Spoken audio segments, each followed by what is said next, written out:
ಎಲ್ಲರಿಗೂ KPMK creativity YouTube ಚಾನಲ್ಗೆ ಸ್ವಾಗತ. ನಾವಿವತ್ತು ಒಂದು ಹೊಸ ಚಾಪ್ಟರ್ ಆಗಿರ್ತಕ್ಕಂಥ ಎಲೆಕ್ಟ್ರಿಸಿಟಿ ಚಾಪ್ಟರ್ನ NCERT ಲೈನ್ ಬೈ ಲೈನ್ ಓದ್ತಾ ಎಕ್ಸ್ಪ್ಲೈನ್ ಮಾಡ್ತಾ ಹೋಗೋಣ. ಯಾವ್ದು ಇಂಪಾರ್ಟೆಂಟ್ ಇರುತ್ತೆ ಅದನ್ನು ಹೈಲೈಟ್ ಮಾಡ್ತಾ ನಿಮಗೆ ಹೇಳ್ಕೊಂಡು ಕೊಡ್ತಾ ಹೋಗ್ತೀನಿ. ಈ ಒಂದು ವಿಡಿಯೋ ತುಂಬ ಇನ್ಫಾರ್ಮೇಟಿವ್ ಆಗಿರೋದ್ರಿಂದ ವಿಡಿಯೋಗೆ ಒಂದು ಲೈಕ್ ಮಾಡಿ ಮತ್ತು ಸಬ್ಸ್ಕ್ರೈಬ್ ಮಾಡ್ಕೊಳ್ಳಿ. ಮತ್ತು ಎಲ್ಲೂ ವಿಡಿಯೋನ ಸ್ಕಿಪ್ ಮಾಡಬೇಡಿ, ಕ್ಲೀನಾಗಿ ನೋಡಿ. ಎಲ್ಲ ಪಾಯಿಂಟ್ಸ್ಗಳು ಸಹ ಬೋರ್ಡ್ ಪರ್ಪಸ್ ಆಗಿರ್ಬೋದು ಮತ್ತು ಇನ್ಫಾರ್ಮೇಷನ್ ಪರ್ಪಸ್ ಆಗಿರ್ಬೋದು ತುಂಬ ಇಂಪಾರ್ಟೆಂಟ್ ಆಗಿರುತ್ತೆ ಎಲೆಕ್ಟ್ರಿಸಿಟಿ ಚಾಪ್ಟರ್. ನಾವಿವಾಗ ಮೊದಲನೇ ಟಾಪಿಕನ್ನು ಸ್ಟಾರ್ಟ್ ಮಾಡ್ತಾ ಹೋಗೋಣ. Electric current and circuit. ನಮ್ಮ ಫಸ್ಟ್ ಟಾಪಿಕ್ ಏನು, ಎಲೆಕ್ಟ್ರಿಕ್ ಕರೆಂಟ್ ಅಂದ್ರೇನು ಮತ್ತು ಎಲೆಕ್ಟ್ರಿಕಲ್ ಸರ್ಕ್ಯೂಟ್ ಅಂದರೆ ಏನು ಅಂತ ತಿಳ್ಕೊಂತ ಹೋಗೋಣ. We are familiar with the air currents and water currents. ನೀರಿನ ಪ್ರವಾಹ ಆಗಿರ್ಬೋದು, ಗಾಳಿ ಪ್ರವಾಹ ಆಗಿರ್ಬೋದು, ನೀವೆಲ್ಲ ತಿಳ್ಕೊಂಡಿದ್ದೀರಾ ಅಂತ ಅವ್ರು ಹೇಳ್ತಿದ್ದಾರೆ. ಅಂದರೆ ಗಾಳಿ ಪ್ರವಾಹ ಅಂತಂದರೆ ಮತ್ತು ನೀರಿನ ಪ್ರವಾಹ ಅಂತಂದರೆ, ಇವಾಗ ನೀರು ಯಾವ ರೀತಿ ನದಿನಲ್ಲಿ ಹರಿಬೇಕಾದ್ರೆ ಈ ಒಂದು ಪ್ರವಾಹಗಳು ಉತ್ಪತ್ತಿ ಆಗುತ್ತೋ ಅದು ಆ ರೀತಿ ಚಾರ್ಜ್ಗಳನ್ನು ಇದು ಮಾಡಿದ್ರೆ ಆಗುತ್ತೆ ಅಂತ ಹೇಳ್ತಾರೆ ಮುಂದೆ. ಇವಾಗ ನೋಡಿ, electric charge flows through a conductor, for example through a metallic wire. We say that there is an electrical current in the conductor. ಅಂದರೆ ಇವಾಗ ಯಾವುದೋ ಒಂದು ಚಾರ್ಜು ಏನಾಗ್ತಿದೆ, ಫ್ಲೋ ಆಗ್ತೈತಂತೆ ಕಂಡಕ್ಟರಲ್ಲಿ, ಫ್ಲೋ ಆಗ್ತಿದೆ. ಕಂಡಕ್ಟರ್ಸ್ ಅಂತಂದರೆ ಎಲ್ಲ ಮೆಟಾಲಿಕ್ ವೈರ್ಸ್ ಅಥವಾ ಕಂಡಕ್ಟರ್ಸ್ ಅಂದರೆ ಎಲ್ಲ ಮೆಟಲ್ಸ್ಗಳನ್ನ ನೀವು ಕನ್ಸಿಡರ್ ಮಾಡ್ಬೋದು. ಯಾವ್ಯಾವ ವಸ್ತುಗಳಲ್ಲಿ ಕರೆಂಟ್ ಫ್ಲೋ ಆಗುತ್ತೋ ಆ ವಸ್ತುಗಳಿಗೆ ನಾವು ಕಂಡಕ್ಟರ್ಸ್ ಅಂತ ಕರಿತೀವಿ. ನಾನ್ ಕಂಡಕ್ಟರ್ಸ್ ಅಂದರೆ ಯಾವ ವಸ್ತುಗಳಲ್ಲಿ ಏನು ಕರೆಂಟ್ ಫ್ಲೋ ಆಗಲ್ವೋ. ಇವಾಗ ಫಾರ್ ಎಕ್ಸಾಂಪಲ್ ಪ್ಲಾಸ್ಟಿಕಲ್ಲಿ ಫ್ಲೋ ಆಗಲ್ಲ ಕರೆಂಟು, ಅದು ನಾನ್ ಕಂಡಕ್ಟರ್. ಇವಾಗ ಫಾರ್ ಎಕ್ಸಾಂಪಲ್ ಐರನ್ ರಾಡ್ ಆಗಿರ್ಬೋದು, ಐರನ್ನಲ್ಲಿ ಫ್ಲೋ ಆಗುತ್ತಲ್ಲಪ್ಪ ಕರೆಂಟು, ಆ ರೀತಿ ಫ್ಲೋ ಆಗ್ತಕ್ಕಂಥ ಮೆಟೀರಿಯಲ್ಸ್ಗಳಿಗೆ ನಾವು ಕಂಡಕ್ಟರ್ಸ್ ಅಂತ ಕರಿತೀವಿ. ನೆಕ್ಸ್ಟ್ ಅವರು ಅದೇ ಕೊಟ್ಟಿರೋದು, electric charge flows through A conductor. ಯಾವುದೋ ಒಂದು ಎಲೆಕ್ಟ್ರಿಕ್ ಚಾರ್ಜ್ ಏನಾಗ್ತೈತಂತೆ, ಕಂಡಕ್ಟರ್ನ ಒಳಗಡೆ ಫ್ಲೋ ಆಗ್ತೈತಂತೆ ಅಥವಾ ಮೆಟಾಲಿಕ್ ವೈರಲ್ಲಿ ಫ್ಲೋ ಆಗ್ತೈತಂತೆ. We say that there is an electric current in the conductor. ಈ ರೀತಿ ಚಾರ್ಜ್ ಏನಾದ್ರು ಫ್ಲೋ ಆಯ್ತು ಅಂದರೆ ನಾವು ಅಲ್ಲಿ ಕರೆಂಟ್ ಇದೆ ಅಂತ ನಾವು ಹೇಳ್ಬೋದು. ನೆಕ್ಸ್ಟ್ ಒಂದು ಎಕ್ಸಾಂಪಲ್ ಅನ್ನ ಕೊಟ್ಟಿದ್ದಾರೆ ನೋಡಿ. ಇವಾಗ ಅವ್ರು ಏನು ಕೊಟ್ಟಿದ್ದಾರಪ್ಪ ಅಂದರೆ, ಒಂದು ಟಾರ್ಚ್ ಇದೆಯಂತೆ. ಆ ಟಾರ್ಚನ್ನು ನಾವು ಸ್ವಿಚ್ಚನ್ನು ಆನ್ ಮಾಡ್ತೀರಾ ಅಂತ ಇಟ್ಕೊಳ್ಳಿ. ಸ್ವಿಚ್ಚನ್ನು ನೀವು ಯಾವಾಗ ಆನ್ ಮಾಡ್ತೀರಾ ಅವಾಗ ಏನಾಯಿತು, ಲೈಟ್ ಹತ್ತಿತು ಯಾವುದರಲ್ಲಿ, ಚಾರ್ಜ್ ಬಲ್ಬಲ್ಲಿ. ಚಾರ್ಜ್ ಬಲ್ಬಲ್ಲಿ ನೀವು ಸ್ವಿಚ್ಚನ್ನು ಆನ್ ಮಾಡ್ತೀರಾ ಅವಾಗ ಏನಾಗುತ್ತೆ, ಇಲ್ಲಿ ಕೊಟ್ಟಿದ್ದಾರೆ ನೋಡ್ರಿ, ಅಬ್ಸರ್ವ್ ಮಾಡ್ಬೋದು. ಸ್ವಿಚ್ ಯಾವಾಗ ನೀವು ಆನ್ ಮಾಡ್ತೀರಾ ಅವಾಗ ಆ ಲೈಟು ಹತ್ತಿತು. ಅದೇ ನೀವೇನಾದ್ರು ಸ್ವಿಚ್ಚನ್ನು ಆಫ್ ಮಾಡ್ತಿದ್ದೀರಾ ಅಂತಂದರೆ ಅದು ಲೈಟ್ ಹತ್ತೋದೇನಾಯಿತು, ಸ್ಟಾಪ್ ಆಯಿತು. ಇದನ್ನ ಮೆನ್ಷನ್ ಮಾಡಿದ್ದಾರೆ. ಹಂಗಂದ್ರೆ ಸ್ವಿಚ್ಚಿನ ಕೆಲಸ ಏನು ಇಲ್ಲಿ ಕೊಟ್ಟಿದ್ದಾರೆ ನೋಡಿ. What does A switch do ಅಂದರೆ ಸ್ವಿಚ್ ಏನು ಕೆಲಸವನ್ನ ಮಾಡುತ್ತೆ ಅಂತ ಕೇಳ್ತಿದ್ದಾರೆ. ಇವಾಗ ಅದಕ್ಕೆ ಆನ್ಸರ್ ಅನ್ನ ಕೊಟ್ಟಿದ್ದಾರೆ, ನೀವು ಅಬ್ಸರ್ವ್ ಮಾಡ್ಬೋದು. A switch makes A conducting link between the bulb. ಇವಾಗ ನೋಡಿ, ಬಲ್ಬು ಮತ್ತೆ ಸೆಲ್ನ ಮಧ್ಯದಲ್ಲಿ ಕಂಡಕ್ಟಿಂಗ್ ಲಿಂಕ್ ಅಂದರೆ ಬಲ್ಬು ಮತ್ತೆ ಸೆಲ್ಲಿನ ಮಧ್ಯೆ ಒಂದು ಲಿಂಕ್ ಅನ್ನ ಕ್ರಿಯೇಟ್ ಮಾಡುತ್ತೆ, ಅದು ಸ್ವಿಚ್ನ ಕೆಲಸ. ನೆಕ್ಸ್ಟ್ ಮುಂದೆ ನೋಡೋಣ. A continuous and closed path of an electric current is an electrical circuit. Electric circuit ಅಂದ್ರೇನು, ಒಂದು ಕಂಟಿನ್ಯೂಸ್ ಅಂಡ್ ಕ್ಲೋಸ್ಡ್ ಪಾತ್ ಆಗಿರಬೇಕು. ಅದಕ್ಕೆ ನಾವೇನಂತ ಕರಿತೀವಿ, ಎಲೆಕ್ಟ್ರಿಕಲ್ ಸರ್ಕ್ಯೂಟ್ ಅಂತ ಕರಿತೀವಿ. ಮುಂದೆ ಸರ್ಕ್ಯೂಟ್ಸ್ ಡಯಾಗ್ರಾಮ್ಸ್ನ ಬರೀಬೇಕಾದ್ರೆ ನಿಮಗೆ ಗೊತ್ತಾಗುತ್ತೆ. ನೆಕ್ಸ್ಟ್ ನೌ ಇಫ್ ಈ ಸರ್ಕ್ಯೂಟ್ ಈಸ್ ಬ್ರೋಕನ್. ನಾನು ಹೇಳಿದೆ ಆಲ್ರೆಡಿ ಹಿಂದೆನೆ, ಯಾವಾಗ ಸ್ವಿಚ್ ಆಫ್ ಮಾಡ್ತೀರಾ ಅವಾಗ ಸರ್ಕ್ಯೂಟ್ ಏನಾಗುತ್ತೆ, ಬ್ರೇಕ್ ಡೌನ್ ಆಗುತ್ತೆ. ಅವಾಗ ಬಲ್ಬ್ ಉರಿಯೋದು ನಿಲ್ತು. ಎಲ್ಲಿ, ಟಾರ್ಚಲ್ಲಿ. ನೀವು ಅಬ್ಸರ್ವ್ ಮಾಡಿದ್ರೆ ಒಂದು ಎಕ್ಸಾಂಪಲ್ ತಗೊಂಡಿದ್ದು. How do we express electric current. ಯಾವ ರೀತಿ ನೀವು ಎಲೆಕ್ಟ್ರಿಕ್ ಕರೆಂಟ್ ಅನ್ನ ಎಕ್ಸ್ಪ್ರೆಸ್ ಮಾಡ್ತೀರಾ ಅಂತ ಕೇಳ್ತಿದ್ರೆ, ಇವಾಗ ನೋಡಿ, electric current is expressed by the amount of charges flowing through A particular area in unit time. ಯಾವಾಗ ಇವಾಗ ಎಲೆಕ್ಟ್ರಿಕ್ ಚಾರ್ಜಸ್ಗಳು ಕಂಡಕ್ಟರ್ನ ಒಳಗಡೆ ಫ್ಲೋ ಆಗ್ತಿದ್ದಾವೆ ಅಂತಂದ್ರೆ ನಾವು ಕರೆಂಟ್ ಐತೆ ಅಂತ ಹೇಳಿದ್ವಿ ಅಲ್ವಾ. ಅಂದ್ರೆ ಕರೆಂಟ್ನ ಡೆಫಿನೇಷನ್ ಅಂದ್ರೆ ಏನು, the amount of charges flowing through A particular area in unit time. ಇವಾಗ ನೋಡಿ, ನಾವು ಕರೆಂಟನ್ನು ನಾವು ಐ ಇಂದ ರೆಪ್ರೆಸೆಂಟ್ ಮಾಡ್ತೀವಿ. ಕರೆಂಟನ್ನು ನಾವು ಐ ಇಂದ ರೆಪ್ರೆಸೆಂಟ್ ಮಾಡ್ತೀವಿ. ಇವಾಗ ಏನಂತ ಹೇಳ್ತಿದ್ದಾರೆ, ಅಮೌಂಟ್ ಆಫ್ ಚಾರ್ಜಸ್, ಎಷ್ಟೋ ಒಂದು ನಾವು ಚಾರ್ಜನ್ನು ಕ್ಯೂ ಇಂದ ರೆಪ್ರೆಸೆಂಟ್ ಮಾಡ್ತೀವಿ. ಎಷ್ಟೋ ಒಂದು ಅಮೌಂಟ್ ಆಫ್ ಚಾರ್ಜಸ್ ಏನಾಗ್ತೈತಂತೆ, ಫ್ಲೋ ಆಗ್ತೈತಂತೆ ಒಂದು ಕಂಡಕ್ಟರ್ನ ಒಳಗಡೆ. ಅವಾಗ ಅವ್ರೇನು ಹೇಳ್ತಿದ್ದಾರೆ, ಪರ್ ಯೂನಿಟ್ ಟೈಮ್. ಅಂದರೆ ಐ ಅಂದರೆ ನಾವು ಕರೆಂಟನ್ನು ರೆಪ್ರೆಸೆಂಟ್ ಮಾಡೋದೇ ಐ ಇಂದ. ನೆಕ್ಸ್ಟ್ ಕ್ಯೂ ಅಂತಂದರೆ ನಾವು ಎಲೆಕ್ಟ್ರಿಕ್ ಚಾರ್ಜನ್ನು ಕ್ಯೂ ಇಂದ ರೆಪ್ರೆಸೆಂಟ್ ಮಾಡ್ತೀವಿ. ಟಿ ಅಂದರೆ ಟೈಮ್, ಅಂದರೆ rate of flow of charges ಅಂತಲೂ ಸಹ ನೀವು ಹೇಳ್ಬೋದು. ಯಾವ ರೀತಿ ಇಲ್ಲಿ ಕೊಟ್ಟಿದ್ದಾರೆ ನೋಡಿ. Next amount of charges flowing through A particular area in unit time. In other words, ಅಥವಾ ನೀವು ಈ ಡೆಫಿನೇಷನ್ನು ಸಹ ಬರೀಬೋದು. ಯಾವುದದು ಈ definition, rate of flow of electric charges is called electric current. ಕರೆಂಟ್ನ ಡೆಫಿನೇಷನ್ ಗೊತ್ತಾಯ್ತಾ, rate of flow of electric charges. In a circuits using metallic wires, electrons flows constitute the flow of charges. However, electrons were not known at that time when the phenomena of the electricity was first observed. ಯಾವಾಗ first ನಾವು ಎಲೆಕ್ಟ್ರಿಸಿಟಿಯನ್ನು observe ಮಾಡಿದ್ರು ಸೈಂಟಿಸ್ಟ್ಗಳು, ಅವಾಗ electrons ಬಗ್ಗೆ ಅಷ್ಟು information ಗೊತ್ತಿರಲಿಲ್ಲ. Next, so electric current was considered to be a flow of positive charges, and the direction of flow of positive charges was taken to be a direction of electric current. ಇವಾಗ direction of current ಯಾವ direction ಅಲ್ಲಿ move ಆಗುತ್ತೆ ಅನ್ನೋದನ್ನ ತಿಳ್ಕೊಬೇಕಲ್ವಾ, ಅದಕ್ಕೋಸ್ಕರ ನಾನು ಇಲ್ಲೊಂದು ಇದನ್ನ ಬರ್ಕೊಂಡಿದ್ದೀನಿ. ಅದಕ್ಕಿಂತ ಮುಂಚೆ ನೋಡಿ, ಒಂದು ಆಟಮ್ ಅಂತಂದ್ರೆ ಆಟಮ್ ಅಲ್ಲಿ ಏನಿರುತ್ತೆ, ಸೆಂಟರ್ ಅಲ್ಲಿ ನೀವು ಅಬ್ಸರ್ವ್ ಮಾಡ್ಬೋದು ನ್ಯೂಕ್ಲಿಯಸ್ ಪ್ರೆಸೆಂಟ್ ಇರುತ್ತೆ. ನ್ಯೂಕ್ಲಿಯಸ್ ನ ಒಳಗಡೆ ನೀವು ಅಬ್ಸರ್ವ್ ಮಾಡ್ತಿದ್ದೀರಾ ಪ್ರೋಟಾನ್ ಮತ್ತೆ ನ್ಯೂಟ್ರಾನ್ ಇರುತ್ತೆ. ಪ್ರೋಟಾನ್ ನ ಪಿ ಇಂದ ರೆಪ್ರೆಸೆಂಟ್ ಮಾಡಿದ್ದೀನಿ. Protons R positively charge carriers, ಅಂದ್ರೆ proton positive charge ಒಳಗೊಂಡೈತೆ. Next, neutron ಯಾವುದೇ ರೀತಿ ಚಾರ್ಜ್ ಅನ್ನ ಒಳಗೊಂಡಿಲ್ಲ, ಅದಕ್ಕೆ ನಾನು ಚಾರ್ಜ್ ಅನ್ನ ಮೆನ್ಷನ್ ಮಾಡಿಲ್ಲ. ನೆಕ್ಸ್ಟ್, ಇಲ್ಲಿ ಸುತ್ತ ಇದಾವಲ್ಲ ನ್ಯೂಕ್ಲಿಯಸ್ ನ ಸುತ್ತ, ಅವೆಲ್ಲ ಎಲೆಕ್ಟ್ರಾನ್ಸ್ಗಳು, ಅವು ನೆಗೆಟಿವ್ಲಿ ಚಾರ್ಜ್ ಆಗಿರ್ತವೆ. ಅವೇನಾಗಿರ್ತವೆ, ನೆಗೆಟಿವ್ಲಿ ಚಾರ್ಜ್ ಆಗಿರ್ತವೆ. ನೆಕ್ಸ್ಟ್, ಇವಾಗ ಇಲ್ಲಿ ಮುಂದೆ ಹೋಗೋಣ. ಇದು ಯಾವುದೋ ಒಂದು ಕಂಡಕ್ಟರ್ ಅನ್ನ ನಾನು ತಗೊಂಡಿದ್ದೀನಿ. ಇಲ್ಲಿ ಸಿಲಿಂಡರ್ ಟೈಪ್ ಅನಿಸ್ತಿಲ್ಲ, ಇದು ಕಂಡಕ್ಟರ್. ಈ ಕಂಡಕ್ಟರ್ ಅನ್ನ ತಗೊಂಡಿದ್ದೀನಿ ಅಥವಾ ಮೆಟಾಲಿಕ್ ವೈರ್ ಅನ್ನ ತಗೊಂಡಿದ್ದೀನಿ. ಇದರಲ್ಲಿ ಎಲೆಕ್ಟ್ರಾನ್ ನ ಡೈರೆಕ್ಷನ್ ನೀವು ಅಬ್ಸರ್ವ್ ಮಾಡಬಹುದು. ಎಲೆಕ್ಟ್ರಾನ್ಸ್ ಅಂದ್ರೆ ನೆಗೆಟಿವ್ಲಿ ಚಾರ್ಜ್ ಪಾರ್ಟಿಕಲ್ಸ್. ಇವು ಯಾವ ಡೈರೆಕ್ಷನ್ ಅಲ್ಲಿ ಹೋಗ್ತಿದ್ದಾವೆ, ಈ ಡೈರೆಕ್ಷನ್ ಅಲ್ಲಿ ಹೋಗ್ತಿದ್ದಾವೆ ಅಂತ ನಾನು ಮೆನ್ಷನ್ ಮಾಡಿದ್ದೀನಿ ಆಲ್ರೆಡಿ. ಈ ಡೈರೆಕ್ಷನ್ ಅಲ್ಲಿ ಹೋಗ್ತಿದ್ದಾವೆ ಅಂದ್ರೆ ಕರೆಂಟ್ ಯಾವ ಡೈರೆಕ್ಷನ್ ಅಲ್ಲಿ ಹೋಗುತ್ತೆ, ನಾವು ಹಿಂದೆ ರೆಪ್ರೆಸೆಂಟ್ ಮಾಡಿದ್ವಲ್ವಾ ಕರೆಂಟ್ ಅನ್ನ, ಆ ಕರೆಂಟು ಎಲೆಕ್ಟ್ರಾನ್ ಯಾವ ಡೈರೆಕ್ಷನ್ ಅಲ್ಲಿ ಹೋಗ್ತಿರುತ್ತೋ ಅದ್ರ ಆಪೋಸಿಟ್ ಡೈರೆಕ್ಷನ್ ಅಲ್ಲಿ ಪಾಸ್ ಆಗುತ್ತೆ. ಅಂದ್ರೆ ನೆಗೆಟಿವ್ಲಿ ಚಾರ್ಜ್ ಪಾರ್ಟಿಕಲ್ಸ್ ಎಲೆಕ್ಟ್ರಾನ್ಸ್ ನ ಆಪೋಸಿಟ್ ಡೈರೆಕ್ಷನ್ ಅಲ್ಲಿ ಎಲೆಕ್ಟ್ರಿಕ್ ಕರೆಂಟ್ ಫ್ಲೋ ಆಗುತ್ತೆ. ಅದೇ ರೀತಿ ನೀವು ಅಬ್ಸರ್ವ್ ಮಾಡಿದ್ರೆ, ಇವಾಗ ನೋಡ್ರಿ ಪ್ರೋಟಾನ್ ನ ಡೈರೆಕ್ಷನ್ ನೋಡಿ. ಪ್ರೋಟಾನ್ಸ್ ಅಂದ್ರೆ ಪಾಸಿಟಿವ್ಲಿ ಚಾರ್ಜ್ ಪಾರ್ಟಿಕಲ್ಸ್ ಅಥವಾ ಪಾಸಿಟಿವ್ ಚಾರ್ಜಸ್.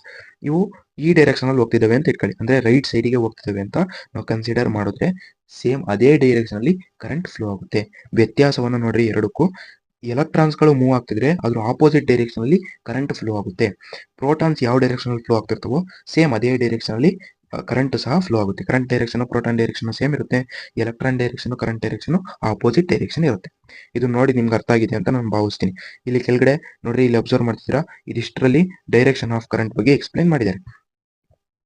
ನೆಕ್ಸ್ಟ್, ಇವಾಗ ಮುಂದೆ ಹೋಗೋಣ. If a net charge Q flows across a cross section of conductor in a time, then the current I through the cross section is. ಅಂದ್ರೆ ನೋಡಿ, ಇವಾಗ ನಾನೇನಂತ ಹೇಳಿದೆ, current ಅನ್ನ ನಾವು ಐ ಇಂದ ರೆಪ್ರೆಸೆಂಟ್ ಮಾಡ್ತೀವಿ ಅಂತ ನಿಮ್ಗೆಲ್ರಿಗೂ ಗೊತ್ತಾಯ್ತು. ಅಂದ್ರೆ ಇವಾಗ ಯಾವುದೋ ಒಂದು ಚಾರ್ಜ್, ಇವಾಗ ಫಾರ್ ಎಕ್ಸಾಂಪಲ್ ಐ ಅನ್ನೋ ಒಂದು ಕರೆಂಟ್ ನ ಐ ಇಂದ ರೆಪ್ರೆಸೆಂಟ್ ಮಾಡ್ತೀವಿ. ನೆಕ್ಸ್ಟ್, ಒಂದು ಚಾರ್ಜ್ ನ ನಾವು ಕ್ಯೂ ಇಂದ ರೆಪ್ರೆಸೆಂಟ್ ಮಾಡ್ತೀವಿ. ಯಾವುದೋ ಒಂದು ಚಾರ್ಜ್ ಒಂದು ಸರ್ಟೈನ್ ಟೈಮ್ ಅಲ್ಲಿ ಒಂದು ಕಂಡಕ್ಟರ್ ನ ಒಳಗಡೆ ಮೂವ್ ಆಗ್ತೈತೆ. ಅವಾಗ ಏನ್ ಪ್ರೊಡ್ಯೂಸ್ ಆಗ್ತೈತೆ, ನಮಗೆ ಎಲೆಕ್ಟ್ರಿಕ್ ಕರೆಂಟ್ ಪ್ರೊಡ್ಯೂಸ್ ಆಗ್ತೈತೆ. ಅಂದ್ರೆ ಎಲೆಕ್ಟ್ರಿಕ್ ಕರೆಂಟ್ ಕಂಡುಹಿಡಿಯಕ್ಕೆ ಫಾರ್ಮುಲಾ ಏನು, ಕ್ಯೂ ಬೈ ಟಿ, ಅಂದ್ರೆ rate of flow of charges. ಅದೇ ಎಲೆಕ್ಟ್ರಿಕ್ ಕರೆಂಟ್ ನ definition. Next, S I unit of electric charge is coulomb. ನೀವು ಇಲ್ಲಿ ಅಬ್ಸರ್ವ್ ಮಾಡಬಹುದು, ಎಲೆಕ್ಟ್ರಿಕ್ ಚಾರ್ಜ್ ನ ಎಸ್ ಐ ಯೂನಿಟ್ ಏನು, ಕೂಲೂಮ್. ಇದನ್ನು ಸಹ ನೀವು ಎಕ್ಸಾಂಪಲ್ ಪರ್ಪಸ್ಗೆ ಇಂಪಾರ್ಟೆಂಟ್ ಆಗಿರುತ್ತೆ. Which is equivalent to the charge contained nearly 6 × 10⁻18 electrons. ಅಂದ್ರೆ ಒಂದು ಕೂಲಮ್ ಆಫ್ ಚಾರ್ಜ್ಗೆ ನೀವು ಅಬ್ಸರ್ವ್ ಮಾಡಬಹುದು, 1 ಕೂಲಮ್ ಆಫ್ ಚಾರ್ಜ್ ಅಲ್ಲಿ ಎಷ್ಟು ಎಲೆಕ್ಟ್ರಾನ್ಸ್ಗಳು ಇರ್ತಾವಂತೆ, 6 × 10⁻18 ಅಷ್ಟು ಎಲೆಕ್ಟ್ರಾನ್ಸ್ಗಳು ಪ್ರೆಸೆಂಟ್ ಇರ್ತಾವಂತೆ. ಅಷ್ಟು ಅಮೌಂಟ್ ಆಫ್ ಎಲೆಕ್ಟ್ರಾನ್ಸ್ ಪ್ರೆಸೆಂಟ್ ಇರ್ತಾವಂತೆ. We know that electrons possess a negative charge ಒಳಗೊಂಡಿರ್ತವೆ ಯಾವ ಎಲೆಕ್ಟ್ರಾನ್ಸ್ಗಳು, ನಾನು ಆಲ್ರೆಡಿ ಹಿಂದೆ ಹೇಳಿದೆ. ಇವಾಗ ಒಂದು ಎಲೆಕ್ಟ್ರಾನ್ ಎಷ್ಟು ಕೂಲಮ್ ಆಫ್ ಚಾರ್ಜ್ ಅನ್ನ ಕಂಟೈನ್ ಮಾಡಿರ್ತಪ್ಪ ಅಂದ್ರೆ ಇಲ್ಲಿ ಮೆನ್ಷನ್ ಮಾಡಿದರೆ ನೀವು ಅಬ್ಸರ್ವ್ ಮಾಡಬಹುದು, 1.6 × 10⁻−19 ಕೂಲಮ್ ಅಷ್ಟು ಚಾರ್ಜು, ಒಂದೇ ಒಂದು ನೆಗೆಟಿವ್ ಚಾರ್ಜ್ ಅಷ್ಟು ಕೂಲಮ್ ಅಷ್ಟು ಚಾರ್ಜ್ ಅನ್ನ ಒಳಗೊಂಡೈತೆ. Next, the electric current is expressed by the unit ampere. ಅಂದ್ರೆ ಎಲೆಕ್ಟ್ರಿಕ್ ಕರೆಂಟ್ಗೆ ಎಸ್ ಐ ಯೂನಿಟ್ ಏನಾಯ್ತು, ಆಂಪಿಯರ್ ಆಯ್ತು. ಓಕೆನಾ, ಎಲೆಕ್ಟ್ರಿಕ್ ಕರೆಂಟ್ ಅನ್ನ ಎಸ್ ಐ ಯೂನಿಟ್ ಏನು, ಆಂಪಿಯರ್. ನೆಕ್ಸ್ಟ್, ಇವಾಗ ಮುಂದೆ, named after the French scientist Alexander Marie Ampere. ಇವರೊಬ್ರು ಸೈಂಟಿಸ್ಟ್, ಇವರು ಎಲೆಕ್ಟ್ರಿಕ್ ಕರೆಂಟ್ ಅನ್ನ ಎಸ್ ಐ ಯೂನಿಟ್ ಅನ್ನ ಕಂಡುಹಿಡಿದವರು ಇವರೇ. ಏನವರು, ಇದು ಎಸ್ ಐ ಯೂನಿಟ್ ಏನು, ಎಲೆಕ್ಟ್ರಿಕ್ ಕರೆಂಟ್ ಆಂಪಿಯರ್. ಅದನ್ನು ನಾವು ಕ್ಯಾಪಿಟಲ್ ಎ ಇಂದ ರೆಪ್ರೆಸೆಂಟ್ ಮಾಡ್ತೀವಿ. Next, 1 ampere is constituted by the flow of 1 coulomb of charge per second. ಇವಾಗ ನೋಡಿ, I is equal to Q by T ಅಂತ ಬರೆದ್ರಿ ಅಲ್ವಾ, ಈ ಕಡೆ ಇಲ್ಲಿ ಬರಿತೀನಿ ನೋಡ್ಕೊಳ್ಳಿ. ಐ ಈಸ್ ಈಕ್ವಲ್ ಟು ನಾವೇನಂತ ಬರೆದ್ವು, ಕ್ಯೂ ಬೈ ಟಿ. ಇವಾಗ ನೋಡಿ, ಕರೆಂಟ್ಗೆ ಎಸ್ ಯೂನಿಟ್ ಏನು, ಆಂಪಿಯರ್. ಅದನ್ನ ಕ್ಯಾಪಿಟಲ್ ಎ ಇಂದ ನಾವು ರೆಪ್ರೆಸೆಂಟ್ ಮಾಡ್ತೀವಿ. ನೆಕ್ಸ್ಟ್, ಚಾರ್ಜ್ಗೆ ಎಸ್ ಯೂನಿಟ್ ಏನು, ಕೂಲಮ್ ಅಲ್ವಾ. ಕೂಲೂಮ್. ನಾವು ಕರೆಂಟನ್ನು ಇದು ಟೈಮನ್ನು ನಾವು ಯಾವಾಗಲೂ ಸೆಕೆಂಡ್ಸಲ್ಲಿ ತಗೊಂತ ಇರ್ತೀವಿ.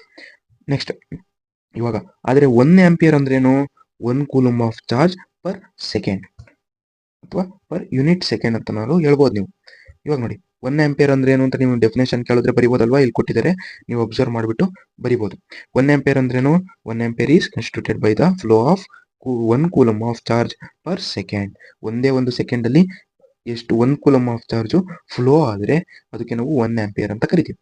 That is 1A is equal to 1C/1S. ಅಂದರೆ 1 ಸೆಕೆಂಡಲ್ಲಿ 1 ಕೂಲಮ್ ಆಫ್ ಚಾರ್ಜು ಪಾಸ್ ಆಗ್ತೈತೆ ಅಂತ. ಇವಾಗ ಅದೇನಾದ್ರು ನಾವು ಸ್ಮಾಲ್ ಕ್ವಾಂಟಿಟೀಸ್ ಆಫ್ ಎಲೆಕ್ಟ್ರಿಕ್ ಕರೆಂಟನ್ನು ನಾವು ರೆಪ್ರೆಸೆಂಟ್ ಮಾಡೋದು ಏನರಲ್ಲಪ್ಪ ಅಂದರೆ ಮಿಲಿ ಆಂಪಿಯರ್. ಮಿಲಿ ಅಂತಂದ್ರೇನು? 10⁻³ ಇಲ್ಲಿ ಕಾಣಿಸ್ತಿದೆ, ನೀವು ಅಬ್ಸರ್ವ್ ಮಾಡ್ಬೋದು. ಇವಾಗ ನೆಕ್ಸ್ಟ್ ಇವಾಗ ಮುಂದೆ ಹೋಗೋಣ. Small quantities of current R expressed in milli ampere. ಅಂದರೆ ಮಿಲಿ ಆಂಪಿಯರ್ ಅಂದ್ರೇನು, ಮೈಕ್ರೋ ಆಂಪಿಯರ್ ಅಂದ್ರೇನು ಅಂತ ಫಸ್ಟ್ ತಿಳ್ಕೊಳ್ಳೋಣ. ಇವಾಗ ನೋಡಿ, ಮಿಲಿ ಅಂತಂದರೆ ಇವಾಗ ಸಿಂಪಲ್ಲಾಗಿ ಎಲ್ಲದರಲ್ಲೂ ಮಿಲಿ ಅಂತ ಅಂದರೆ 10⁻³ ನೀವು ಇಲ್ಲಿ ನೋಡ್ತಾ ಇರ್ಬೋದು. ಮಿಲಿ ಅಂದ್ರೇನು? 10⁻³ ಅದೇ ರೀತಿ ಮೈಕ್ರೋ ಅಂತ ಏನಾದ್ರು ಕರೆದ್ರು ಅಂದರೆ ಅದಕ್ಕೆ ನಾವು 10⁻⁻6 ಅಂತ ನಾವು ಹೇಳಬೇಕು. ಮಿಲಿನ ನಾವು ಸ್ಮಾಲ್ ಲೆಟರ್ ಎಮ್ ಇಂದ ರೆಪ್ರೆಸೆಂಟ್ ಮಾಡ್ತೀವಿ. ಅದೇ ಏನಾದ್ರು ಮೈಕ್ರೋನ ನಾವು ಈ ರೀತಿ ಮ್ಯೂ ಇಂದ ರೆಪ್ರೆಸೆಂಟ್ ಮಾಡ್ತೀವಿ.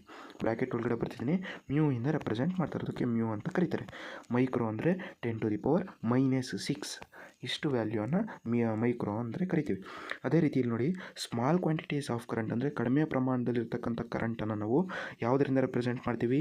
ಮಿಲಿ ಆಂಪಿಯರ್ ಅಥವಾ ಮೈಕ್ರೋ ಆಂಪಿಯರ್ಸ್ಗಳನ್ನು ನಾವು ಬಳಸಿ ಮೆಜರ್ ಅನ್ನೋದನ್ನ ಮಾಡ್ತೀವಿ. ಮೈಕ್ರೋ ಆಂಪಿಯರ್ ಅಂದರೆ ಇಲ್ಲಿ ಕೊಟ್ಟಿದ್ದಾರೆ ನೋಡಿ, 1 μA is equal to 10⁻⁻6 ampere ಅಂತ. ಈಗ ಅದೇ ರೀತಿ ಈಗ ಕರೆಂಟನ್ನು ಯಾವುದರಿಂದ ಮೆಜರ್ ಮಾಡ್ತೀವಿ ಅಂತ ನಾವು ನೋಡ್ತಾ ಹೋದರೆ ಆ್ಯಮ್ಮೀಟರಿಂದ ನಾವು ಮೆಜರ್ ಮಾಡ್ತೀವಿ. ಇಲ್ಲಿ ಕೊಟ್ಟಿದ್ದಾರೆ, ಇದೇ ಇಂಪಾರ್ಟೆಂಟು, ಕ್ಲೀನಾಗಿ ನೋಡಿ. ಇಲ್ಲಿ NCERTಯಲ್ಲಿ ಎಲ್ಲಿ ಮೆನ್ಷನ್ ಆಗಿದೆ ಅಂತ. ಆ್ಯಮ್ಮೀಟರ್, ಆ್ಯನ್ ಇನ್ಸ್ಟ್ರೂಮೆಂಟ್ ಕಾಲ್ಡ್ ಆ್ಯಮ್ಮೀಟರ್. ಆ್ಯಮ್ಮೀಟರ್ ಏನು ಮಾಡುತ್ತೆ? Measures electric current in the circuit. ಯಾವುದೋ ಒಂದು ಸರ್ಕ್ಯೂಟಲ್ಲಿ ಎಲೆಕ್ಟ್ರಿಕ್ ಕರೆಂಟು ಎಷ್ಟು ಪಾಸ್ ಆಗ್ತೈತೆ ಅಂತ ಮೆಜರ್ ಮಾಡೋದು ಯಾವುದು? ಆ್ಯಮ್ಮೀಟರ್. ಇದು ಸಖತ್ ಇಂಪಾರ್ಟೆಂಟ್, ಚೆನ್ನಾಗಿ ನೋಡ್ಕೊಳ್ಳಿ ಕ್ಲೀನಾಗಿ. Next, it is always connected in series. ಇಲ್ಲಿ ಕೊಟ್ಟಿದ್ದಾರೆ, ಕ್ಲೀನಾಗಿ ಅಬ್ಸರ್ವ್ ಮಾಡಿ. It is always connected in series. Series ಅಂದ್ರೇನು, ಪ್ಯಾರಲಲ್ ಅಂದ್ರೇನು ಅಂತ ನಾವು ಮುಂದೆ ತಿಳ್ಕೊಂತ ಹೋಗೋಣ. ಇವಾಗ ಫಸ್ಟು ಆ್ಯಮ್ಮೀಟರ್ನ ನಾವು ಯಾವುದ್ರಲ್ಲಿ ಕನೆಕ್ಟ್ ಮಾಡ್ತೀವಿ ಅಂತ ಕೇಳಿದ್ರೆ ಏನಂತ ಹೇಳ್ತೀರಾ? ಸೀರೀಸಲ್ಲಿ ನಾವು ಕನೆಕ್ಟ್ ಮಾಡ್ತೀವಿ.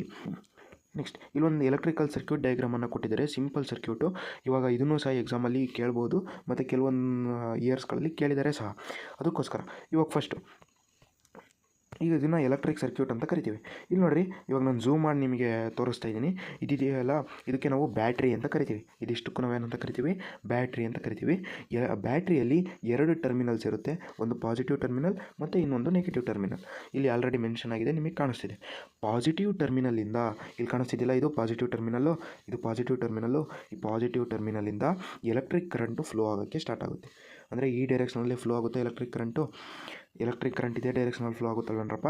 ಅಂದರೆ ನಾವು ಎಲೆಕ್ಟ್ರಿಕ್ ಕರೆಂಟನ್ನು ಏನರಲ್ಲಿ ರೆಪ್ರೆಸೆಂಟ್ ಮಾಡ್ತೀವಿ? ಐಯಿಂದ ರೆಪ್ರೆಸೆಂಟ್ ಮಾಡ್ತೀವಿ. ಇಲ್ಲಿ ಆಲ್ರೆಡಿ ಮೆನ್ಷನ್ ಆಗಿದೆ ನೋಡಿ, ಐಯಿಂದ ರೆಪ್ರೆಸೆಂಟ್ ಮಾಡ್ತೀವಿ. ನೋಡ್ತಾ ಇರ್ಬೋದು, ಪಾಸಿಟಿವ್ ಟರ್ಮಿನಲ್ಲಿಂದ, ಇಲ್ಲಿ ನೋಡಿ, ಪಾಸಿಟಿವ್ ಟರ್ಮಿನಲ್ಲಿಂದ ಎಲೆಕ್ಟ್ರಿಕ್ ಕರೆಂಟ್ ಏನಾಗ್ತೈತೆ? ಫ್ಲೋ ಆಗ್ತದೆ. ಪಾಸಿಟಿವ್ ಟು ನೆಗೆಟಿವ್ ಡೈರೆಕ್ಷನಲ್ಲಿ ಫ್ಲೋ ಆಗುತ್ತೆ. ಅದೇ ರೀತಿ ಇಲ್ಲಿ ನೀವು ನೋಡ್ತಾ ಇರ್ಬೋದು, ಇದೇನಪ್ಪ ಅಂತಂದರೆ ಬಲ್ಬ್. ನಾವು ಬಲ್ಬನ್ನು ಈ ರೀತಿ ರೆಪ್ರೆಸೆಂಟ್ ಮಾಡ್ತೀವಿ. ನೆಕ್ಸ್ಟ್, ಇಲ್ಲಿ ನಾವೊಂದು ಎಲೆಕ್ಟ್ರಿಕ್ ಕರೆಂಟನ್ನು ಮೆಜರ್ ಮಾಡೋಕ್ಕೆ ಯಾವ ಡಿವೈಸನ್ನು ಬಳಸ್ತಿದ್ವು? ಆ್ಯಮ್ಮೀಟರನ್ನು ಬಳಸ್ತಾ ಇದ್ವು. ಆ ಆ್ಯಮ್ಮೀಟರನ್ನು ಈ ರೀತಿ ನಾವು ರೆಪ್ರೆಸೆಂಟ್ ಮಾಡ್ತೀವಿ. ನೆಕ್ಸ್ಟ್, ನೀವು ಇಲ್ಲಿ ನೋಡ್ತಾ ಇರ್ಬೋದು, ಇದೇ ಕೀ ಅಥವಾ ಸ್ವಿಚ್ ಅಂತ ನೀವು ಕರಿಬೋದು. ಪ್ಲಗ್ ಕೀ ಅಂತನಾದ್ರು ಕರಿಬೋದು, ಸ್ವಿಚ್ ಅಂತನಾದ್ರು ಕರಿಬೋದು. ಸರಿನಾ? ಈ ರೀತಿ ಸಿಂಪಲ್ಲಾಗಿ ಒಂದು ಸರ್ಕ್ಯೂಟನ್ನು ಕೊಟ್ಟಿದ್ದಾರೆ, ನೋಡ್ಕೊಳ್ಳಿ. Thank you. ನೆಕ್ಸ್ಟ್ ವಿಡಿಯೋದಲ್ಲಿ ನಾವು ಮುಂದಿನ ಟಾಪಿಕ್ಸ್ಗಳನ್ನು ಕವರ್ ಮಾಡ್ತಾ ಹೋಗೋಣ.